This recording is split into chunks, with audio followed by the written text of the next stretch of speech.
Doy un saludo primeramente a los hermanos de Castellón y gracias por acordaros de mí.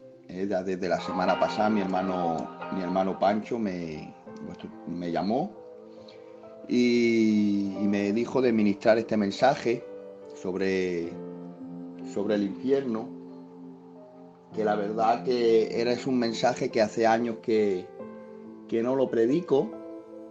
Concretamente creo que la última vez que lo prediqué fue en Castellón, hace unos años, y perdí los papeles, las notas, lo he perdido todo. Y cuando me dijo de predicarlo, pues nada, dije, pues sí, mira, esta semana me lo voy preparando. Pero la verdad que hemos estado un poquito con todo esto que ha pasado y los canales de sello que se han abierto. Pues no he tenido tiempo hasta esta mañana, que he empezado a prepararlo. Me he tirado creo que casi todo el día preparándolo. Espero no ser muy pesado. Decir que esto no es un mensaje, que es más bien un estudio. Un estudio pues se basa más en información, más que en aplicación, pero bueno, si el Señor lo permite, alguna aplicación se dará sobre este tema. Y es un tema pues muy importante. Ahora se escuchan mensajes muchos sobre ánimo, sobre confianza en el Señor, sobre la paz de Dios, sobre las promesas de Dios. Pero creo que este mensaje sobre las advertencias, creo que también es importante, ya que el propio Jesús es el personaje de la Biblia que más habló del infierno. En concreto me parece que habló el doble de veces que del cielo, y un 13% de su evangelio habla sobre esta doctrina. Y creo sinceramente que el que más ama, el que más nos ama, es el que más nos habló de este lugar. Porque el que verdaderamente ama pues advierte de los peligros que pueden venir en el futuro. Y si ahora estamos mirando cómo está el mundo, pues en realidad solo es un preludio de lo que tiene que venir. Por lo tanto, creo que tenemos que advertir con este mensaje, un mensaje de advertencia, pero con todo el amor del mundo. Vamos a leer en el nombre del Padre, del Hijo y del Espíritu Santo. Dice la Biblia en el capítulo, vamos a leer 3 versículos. Uno está en el capítulo 10 del libro de Mateo, versículo 28. Cada uno que esté en su casa ahora tranquilo, centrándonos en la palabra, que nada nos moleste y vamos hacia adelante. Dice: y no temáis, lo dice Jesús, a los que matan el cuerpo, mas el alma no pueden matar. Temed más bien aquel que puede destruir el alma y el cuerpo en el infierno. En un pasaje paralelo de Lucas capítulo 12 versículo 4, que aquí nos vamos a basar más, dice: mas os digo, amigos míos, no temáis a los que matan el cuerpo y después nada más pueden hacer, pero os enseñaré a quién debéis temer. Temed a aquel que después de haber quitado la vida tiene poder de echar en el infierno. Sí os digo, a este temed. Lo he dividido el mensaje en 6 partes, y la primera parte pues nos habla del contexto. Para entender un pasaje, primeramente tenemos que ver los versículos que le rodean, quién lo dijo, a quién se lo dijo, por qué lo dijo.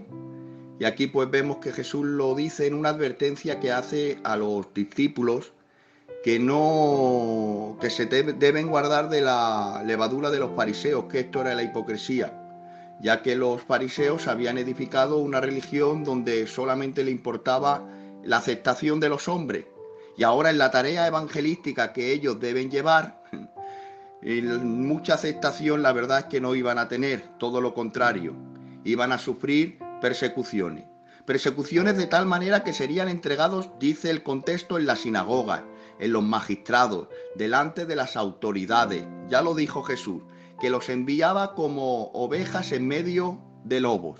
Por lo tanto, el temor seguramente aparecería en el corazón de todos ellos. Pero ahora le indica unas frases y dice: porque el que me negare delante de los hombres, yo también lo negaré delante de mi Padre que está en los cielos. Pero sin en cambio dice: pero el que me confesare, a pesar de ser entregados en las sinagogas, a los magistrados, en las autoridades, y de sufrir incluso la muerte, el que me confesare delante de los hombres, yo también lo confesaré delante de mi Padre que está en los cielos. Por lo tanto, se da en un contexto evangelístico, pues he entendido que quien le teme a Dios no teme a los hombres para hacer su tarea evangelística. Cuando nosotros recibimos esto, pues la verdad que en nuestra tarea evangelística, si no conocemos el trasfondo o la mente de los discípulos, pues nos cuesta mucho entender esta verdad, pero ellos, cuando les estaba diciendo esto, se estaban acordando del deber de la atalaya, que aparece en Ezequiel capítulo 33 hacia adelante, versículo 3, y dice: y el que viere venir la espada sobre la tierra, tocare trompeta y avisare al pueblo, cualquiera que oyere el sonido de la trompeta y no se apercibiere, y viendo que la espada lo hiere, su sangre será sobre su cabeza. El sonido de la trompeta oyó y no se apercibió, su sangre será sobre él, mas el que se apercibiere librará su vida. Pero si el atalaya viere venir la espada y no tocare la trompeta, y el pueblo no se apercibiere, y viendo la espada hiere de él a alguno, este fue tomado por causa de su pecado, pero demandaré su sangre de mano del atalaya. Ya que entendía un atalaya que no solamente se guardaba él. Ver el peligro y no tocar la trompeta causaría que el pueblo entero caería. Y esta verdad lo entendió el apóstol Pablo en su tarea evangelística. Pues dice el libro de los Hechos, capítulo 18, versículo 6, pero dice: pero oponiéndose y blasfemando estos, les dijo, sacudiendo los vestidos: vuestra sangre sea sobre vuestra propia cabeza. Yo limpio, desde ahora me iré a los gentiles. Pero dice en el capítulo 20-26 del libro de los Hechos también a los de Mileto: por tanto, yo os protesto en el día de hoy que o estoy limpio de la sangre de todos. ¿Por qué se ha limpiado? Y ahora lo dice: porque no he rehuido anunciaros todo el consejo de Dios. Porque nosotros, Dios nos ha constituido los atalayas del pueblo y debemos anunciar el evangelio. ¿Para qué? Para decir: toquemos la trompeta para que otros oyeran. Pero es que me gusta mucho una frase que recibía con toda esta verdad. Y la frase que yo escribía: el infierno no solo es el motivo para recibir el evangelio, sino también para proclamarlo. En este contexto se dio la palabra, se dio estos versículos que estamos tocando. Este fue el contexto. Mira, simplemente decirte, hermano, yo he entendido que no proclamar el evangelio no solamente responsabiliza las almas de los que no lo oyen, sino mi propia alma pongo acechanza. Pero yo he entendido que por muchos obstáculos que nos quiera presentar este mundo, nosotros no le tememos, antes bien tememos a aquel que puede destruir el alma y el cuerpo en el infierno. Segundo, la palabra. La palabra infierno. Yo he buscado varias definiciones, pero en concreto voy a decir una o dos. Y la palabra infierno quiere decir lugar que van las personas que mueren en sus pecados y sin haberse arrepentido delante de Jesús, para sufrir la condenación eterna. La palabra infierno viene del latín inferno, que quiere decir por debajo o lugar inferior o subterráneo. Quiero decir, hermano, anotar que esta palabra fue una palabra que introdujo Jerónimo en la traducción de la Vulgata, de la Septuaginta a la Vulgata latina, en el año 382. Por lo tanto, yo me fui al diccionario de A.T. Robertson, ya que Jerónimo quería traer el concepto del lugar, el concepto de lo que quería decir Jesús. Pero yo yéndome a este diccionario de Robertson para buscar lo que ponía, y ponía aquí, aparecía la palabra en griego Gehenna, que es la transliteración de la palabra en hebrea Keinom, que quiere decir el valle de los hijos de Hinnom. Era un lugar situado al suroeste de las murallas de Jerusalén. Era un lugar donde siglos atrás los judíos ofrecían sacrificios humanos al dios de Baal. Un lugar tan horrendo donde reyes llevaban a sus hijos llenos de idolatría para sacrificarlos al dios Moloch. Ya en los tiempos de Jesús, parte del valle se había convertido en un basurero de la ciudad, donde se quemaban los desperdicios, el fuego que ardía de día y de noche. Era un lugar, por tanto, simbólico, apropiado para indicar el fuego del castigo eterno. Quiero decir, hermano, que para los judíos este era el lugar más inmundo que existía, pues además de la basura que se quemaba en los tiempos de Jesús, se echaban y se enterraban a las bestias y a los criminales que no se les quería dar la honra de la sepultura. Metafóricamente he encontrado una cosa que me gusta. Metafóricamente en la mente de ellos, para ellos, el lugar, según la Wikipedia, era la entrada al mundo del castigo futuro o venidero.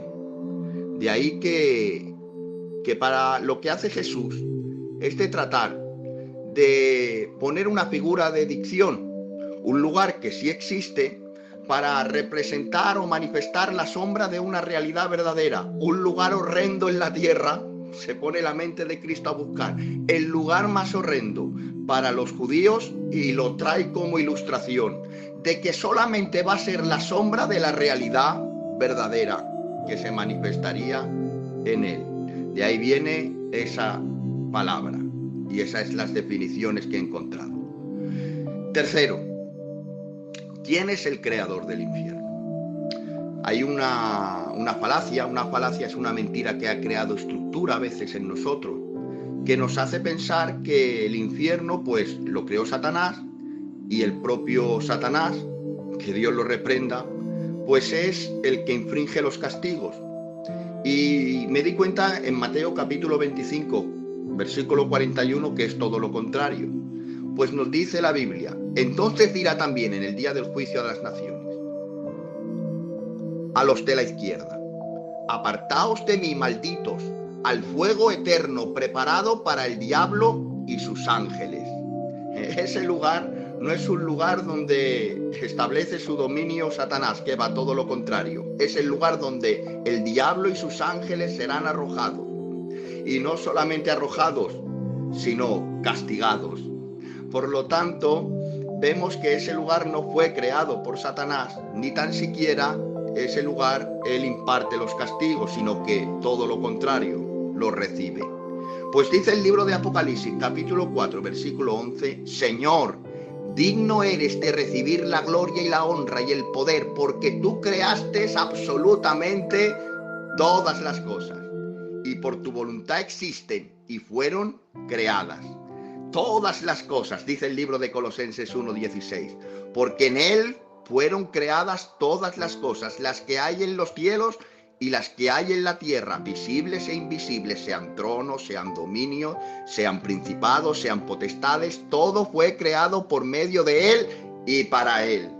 Es decir, que todo lo que Dios ha creado no solamente lo creó, sino que lo sirve a sus propios propósitos. Por lo tanto, el tercer punto lo dejamos establecido, no puedo profundizar en cada uno. Este punto nos indica pues que el creador del infierno es el propio Dios. Vamos a mirar ahora quién es el número 4, el suministrador del infierno o el sustentador del infierno.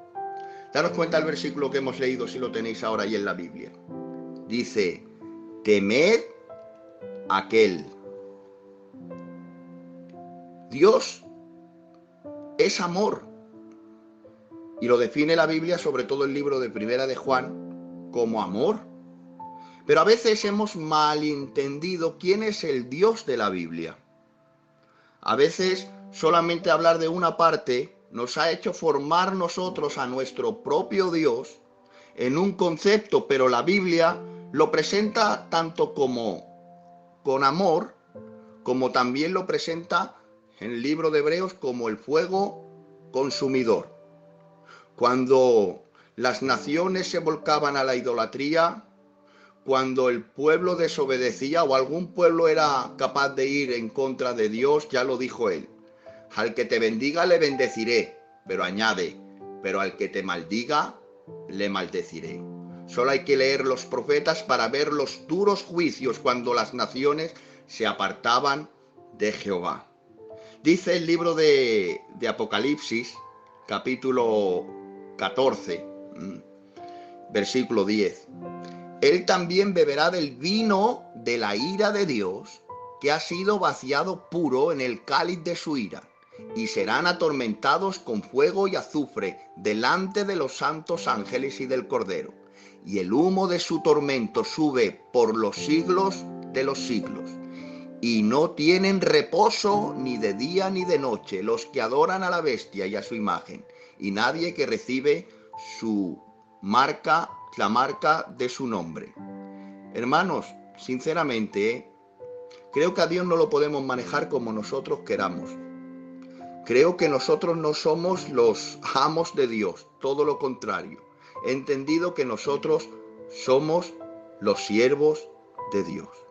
En este mundo, en el mundo en el que vivimos, Dios a la misma vez y constantemente derrama tanto amor como ira. Él hace misericordia, pero también establece constantemente juicios.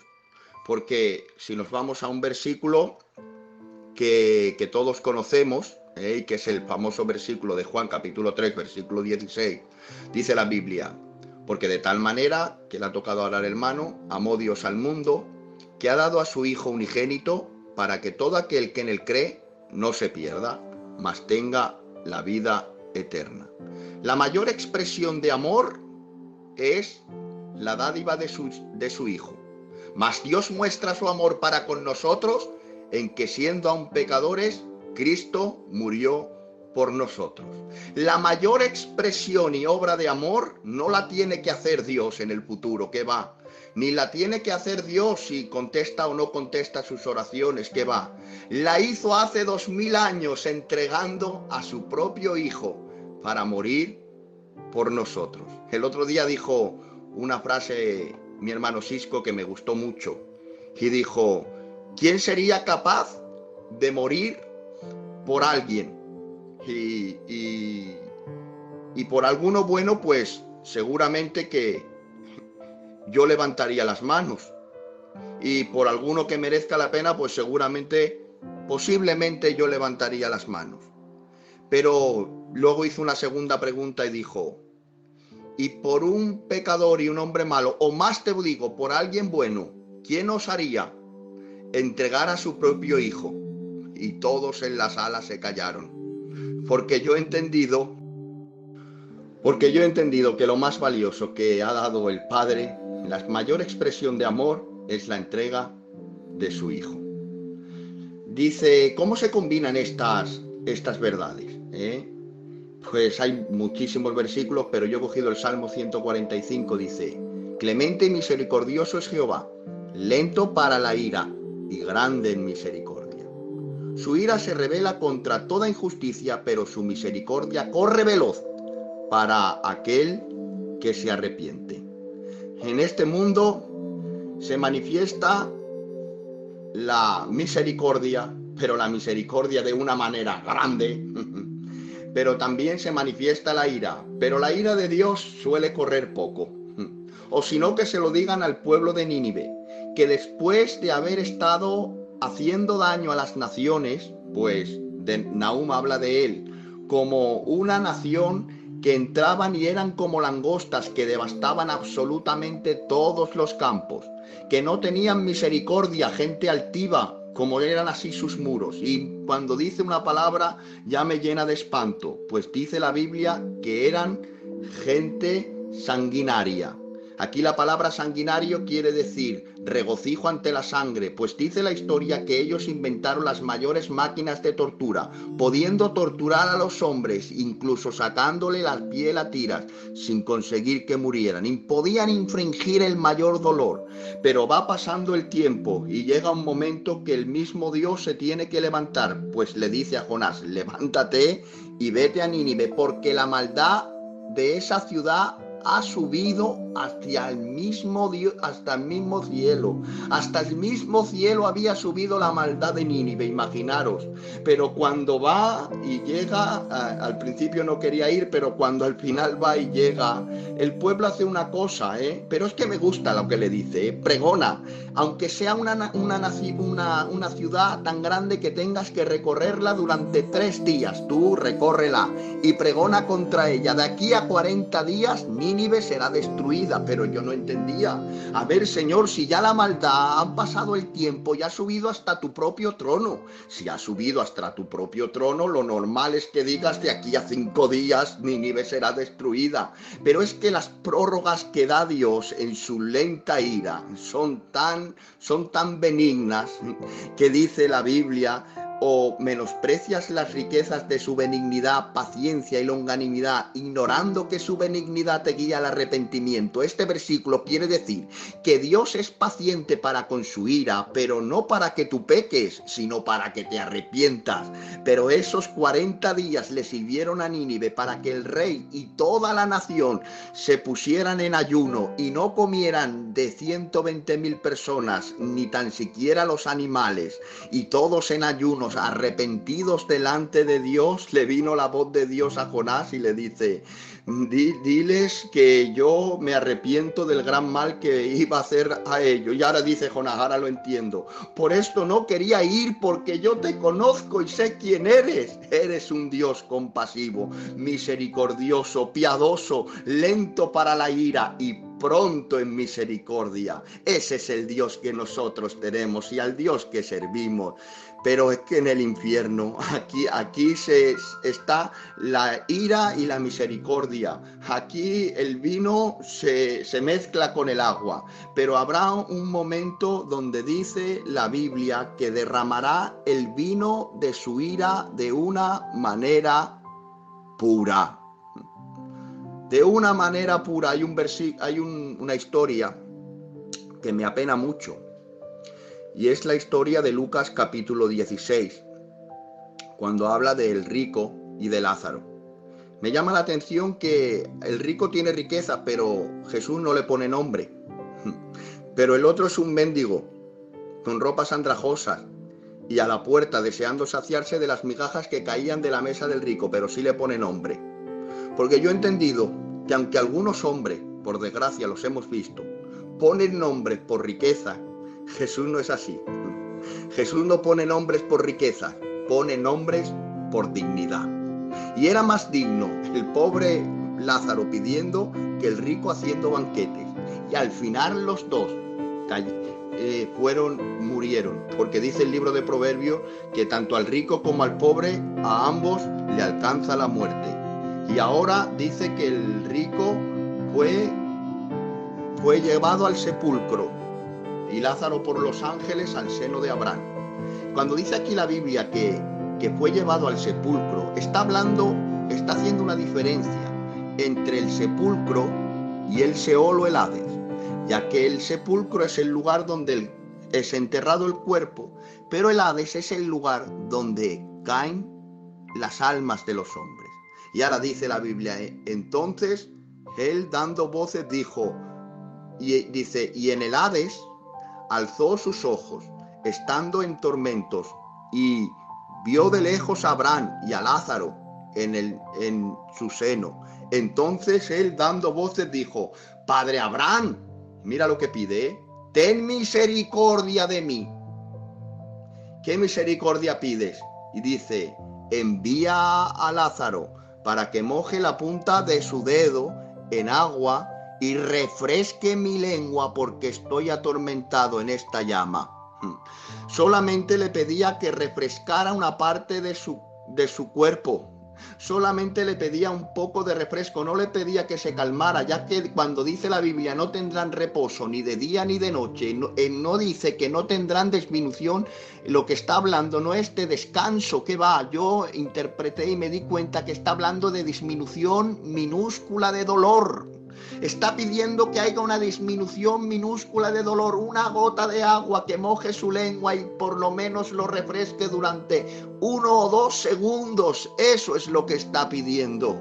Esa es la agonía del infierno. Y pide esa gota de agua. Pero sin en cambio, el padre Abraham le dijo, hijo, acuérdate que recibiste tus bienes en tu vida. Hay gente que hoy está disfrutando de bienes en su vida, pero un día, por desgracia, tendrá que pedir una gota de agua. Y dice, y Lázaro también males. Hay gente que hoy está recibiendo males. Ahora está recibiendo males, pero dice la última frase, pero ahora este es consolado aquí y tú atormentado allí. Yo he entendido que el lugar por donde ahora paso es transitorio, porque las moradas eternas serán donde vivamos para siempre. Y hoy te pregunto, ¿para qué estás atesorando? ¿En qué banco estás invirtiendo? ¿En el de la tierra o en el de los cielos? Si inviertes en la tierra, los ladrones minan y hurtan y la polilla corrompe, pero si te haces tesoros en el cielo, los ladrones no pueden hurtar, ni la polilla puede corromper, que va, son tesoros que permanecen. El rico le pedía una gota de agua para refrescar su lengua. Cuando dice la Biblia, no tendrán... Esta frase me gusta mucho, que voy a leer, ¿eh? Lo que voy a leer ahora lo siento en mi corazón. Dice, la misericordia que pedía era pequeña, pues en el infierno el divorcio eterno del hombre es de la propia misericordia de Dios. Hermanos, aquí tenemos la promesa del pozo, de las aguas que le prometió a la samaritana. Aquí tenemos aquel agua que dice la Biblia que en el último día de la fiesta se puso Jesús en pie y dijo, el que tenga sed, venga a mí y beba. Aquí su gracia y su misericordia es tan grande que Él hace llover sobre buenos y malos. Aquí tenemos abundante lluvia de misericordia, pero en ese lugar no habrá ni una gota de agua.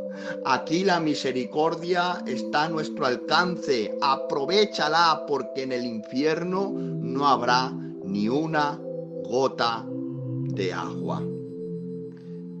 El quinto paso, o el quinto punto. ¿Cuál es el cuerpo? A veces me he preguntado muchas veces, ¿cuál es el cuerpo de condenación del infierno? Y me di cuenta por la Biblia que estaba equivocado, que no solamente resucitan los santos.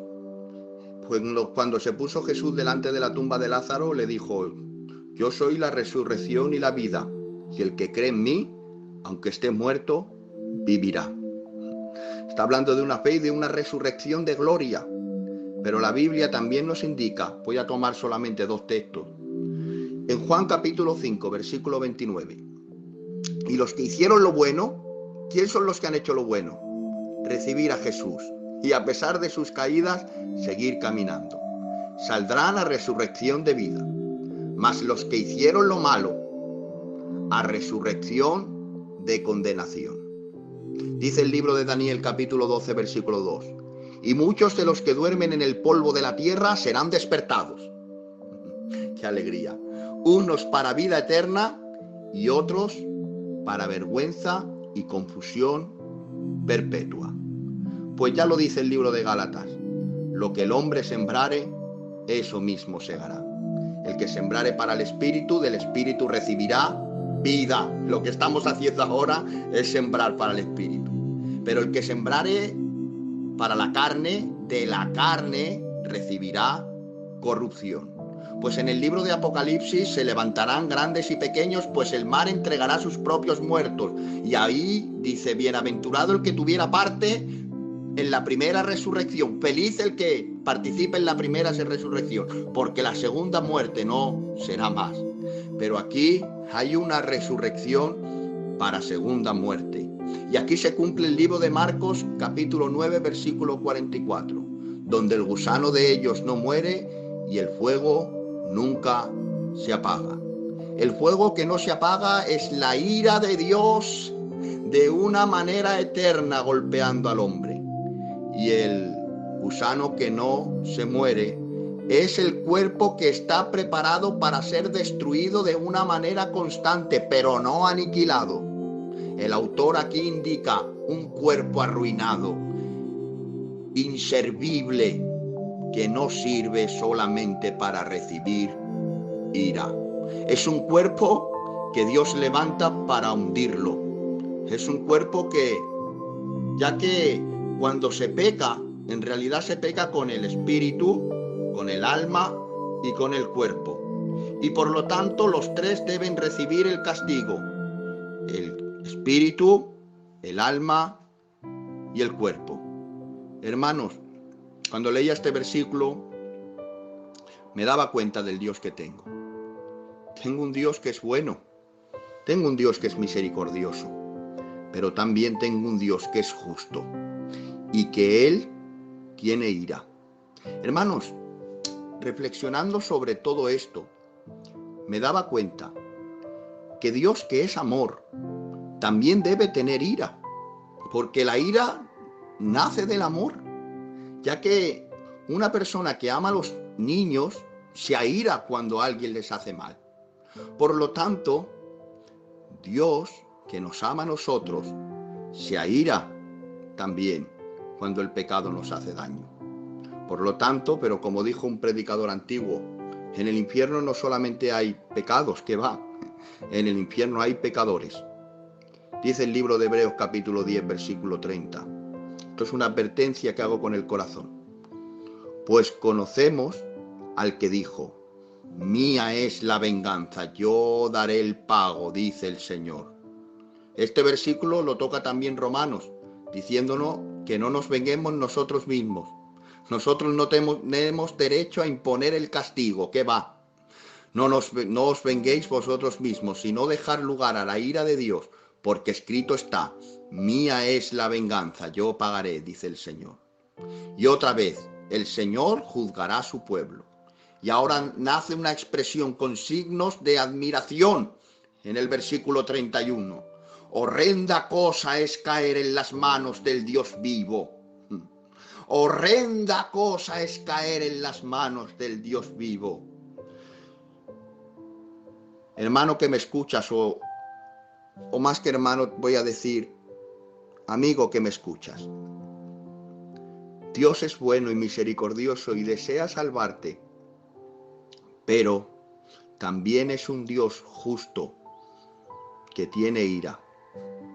Mira otras expresiones del castigo. Lucas capítulo 13, versículo 26 dice, entonces comenzará a decir, delante de ti hemos comido y hemos bebido, y en nuestras plazas enseñaste, pero os dirá, os digo que no sé de dónde sois, apartaos de mí vosotros, hacedores de maldad. No sé qué maldad hay en tu vida. Dice, allí será. ¿Cómo será? El llanto y el crujir de dientes, cuando veáis a Abraham, a Isaac y a Jacob, y a todos los profetas en el reino de Dios, y vosotros seréis excluidos. Allí, delante de la puerta cerrada, habrá llanto y relinchar de dientes, el conocido dolor de la desesperación que tantas veces ha sido expresado. Los que se han quedado afuera, los que han sido excluidos, descubren que rechazaron a la ligera la gracia de Dios y que ahora están irremisiblemente perdidos. Lloran y el remordimiento desesperado sacude todo su ser, su alma y su cuerpo.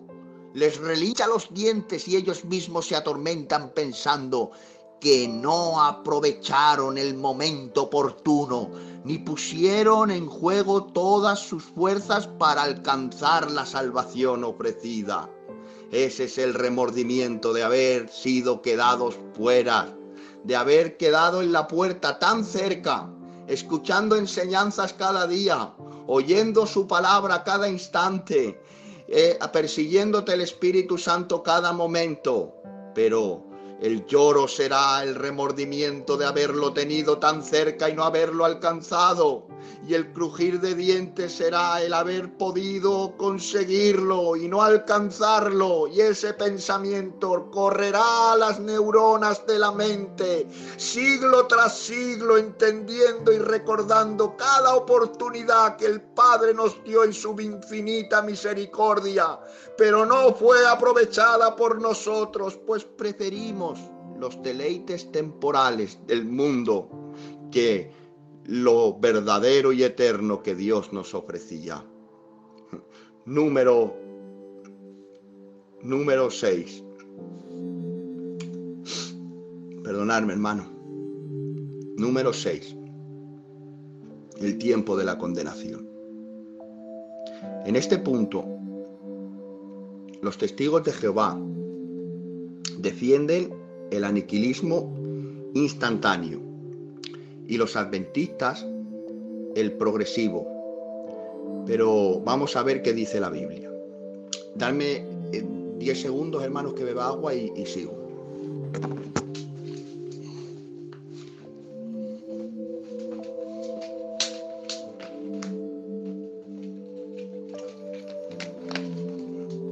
¿Qué diferencia hay entre lo que creen los testigos de Jehová y los que creen los adventistas del séptimo día?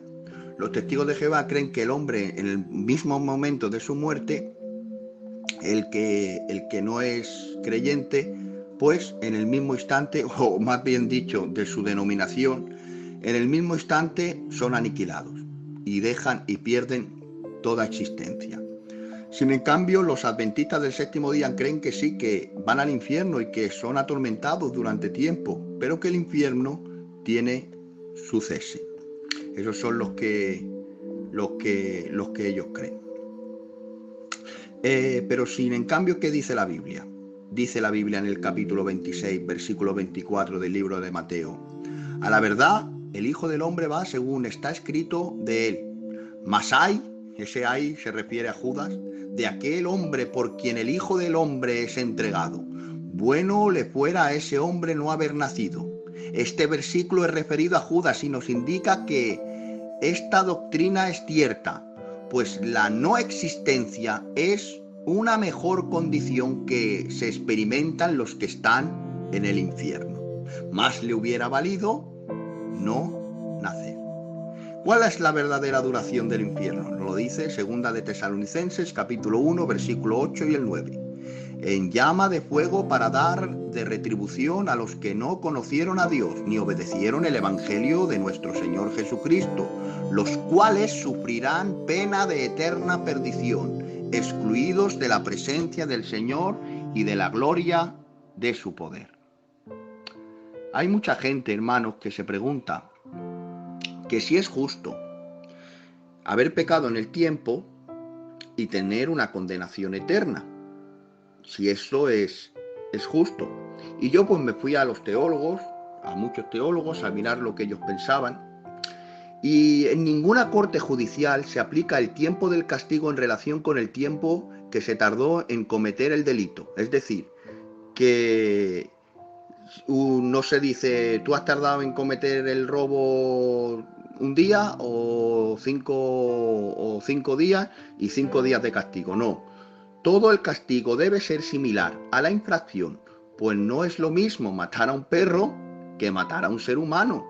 El castigo no es similar al tiempo, que va, sino es en consecuencia al ofendido, al daño ofendido.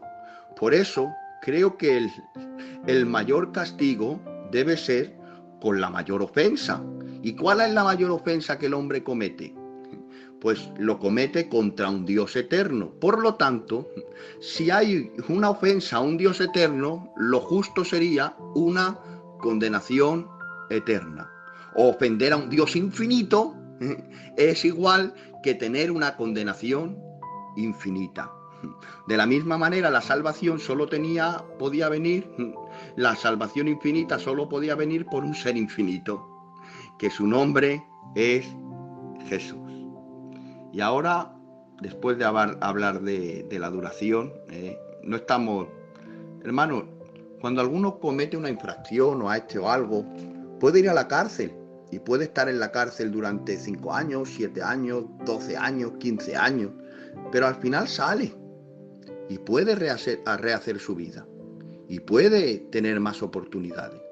Pero este lugar, dice el libro de Hebreos capítulo 9 versículo 27, como está establecido para todos los hombres que mueran y después de esto el juicio. En ese lugar no habrá más oportunidades, será el divorcio eterno de Dios y los hombres. Y ahora en el 7 voy a dar una aplicación, pido perdón por hacerme tan largo, y ahora en el 7 voy a dar una aplicación a todos aquellos que hay algo en su vida que dicen, sí, yo seguiría a Cristo, pero tengo esto. Sí, yo seguiría al Señor, pero tengo lo otro. O más adelante, porque más adelante tendré oportunidad.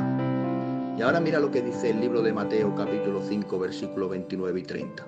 Dice, por tanto, si tu ojo derecho te es ocasión de caer, aquí en el contexto se está hablando sobre el adulterio, pero abarca todos los pecados.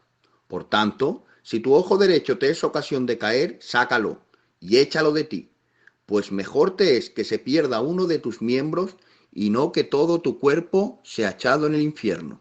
Y si tu mano derecha te es ocasión de caer,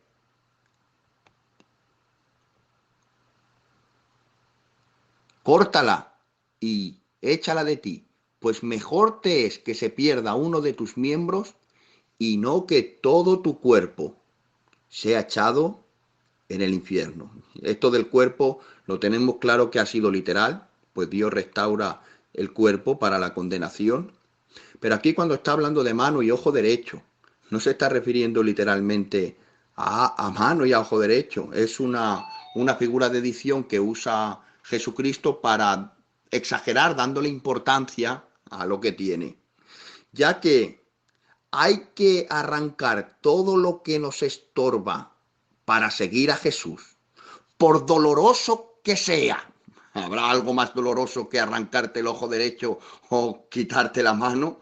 Por doloroso que sea, por imprescindible que nos parezca. Habrá algo más imprescindible que una mano y un ojo, pero por imprescindible que nos parezca. Y aunque, yo digo, hermanos, y aunque sea a trozos, aunque sea a cachos, llegar al reino de los cielos. Porque mejor es entrar en el reino de los cielos hecho trozos que no que todo el cuerpo sea echado en el infierno. Mirad, hermanos, toda esta advertencia me da para una frase. Todo lo que he estado diciendo hasta ahora me da para una frase y espero que esta frase sea la frase que Dios use para que sea como una saeta que por medio de del sello y los medios de comunicación que ahora tomamos las iglesias, traspase las barreras y las fronteras. Y aunque yo esté aquí preso, como dijo el apóstol, estamos presos en nuestra casa, pero la palabra no está presa y llegue hasta lo profundo de tu corazón. Y esta es la frase que yo siento. Solo hay una cosa peor que la muerte, y es morir sin Jesús. Solo hay una cosa peor que lo que estamos experimentando, los virus estos que vienen, y es el pecado. Por encima de los virus, está el mal del pecado, que ese corroe por dentro y te lleva a las cámaras de la muerte y aún más profundo, hasta lo profundo del infierno. Y como digo, y esta es la última frase, y muchísimas gracias, la tengo que repetir porque lo siento en mi alma, ¿eh? No sé lo que te tienes que arrancar, lo que te tienes que quitar, pero es hora de hacerlo. No es mañana ni pasado. Me están llamando jóvenes que están quitando todo lo que les estorba y que se han dado cuenta que es mejor entrar en el reino de los cielos sin un ojo y sin una mano que no que todo su cuerpo sea echado en el infierno. No temas al que mata el cuerpo y al alma nada le puede hacer.